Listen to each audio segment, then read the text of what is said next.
खेतों, खलिहानों, मैदानी इलाकों और पहाड़ों पर जहां बारिश रहमत का पैगाम होती है, कराची शहर में एक अजाब की सूरत इख्तियार कर जाती है।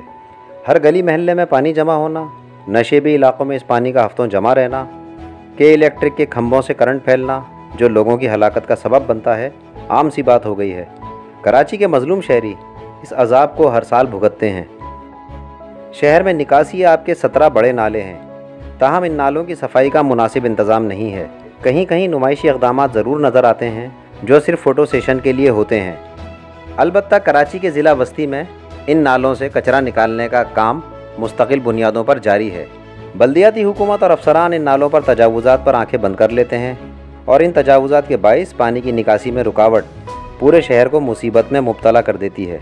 मेयर कराची कहते हैं कि सूबाई हुकूमत फ़ंड्स नहीं दे रही, सूबाई हुकूमत कहती है कि फ़ंड्स जारी कर दिए। इल्ज़ामात और शिकायत की सियासत ने शहर क़ायद के बासियों का जीना दूभर कर दिया है। 6 जुलाई से कराची में गरज चमक के साथ बारिश की पेशगोई है। इसके लिए सूबाई वज़ारत बल्दियात और KMC ने क्या तैयारी की है, बारिश होते ही ज़ाहिर हो जाएगा।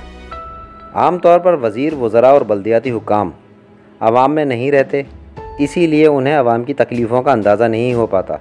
अब भी वक्त है कि शहर के नालों से कचरा फौरी तौर पर निकाला जाए ताकि बारिश लोगों के लिए रहमत का बाइस बने, ना कि ज़हमत का।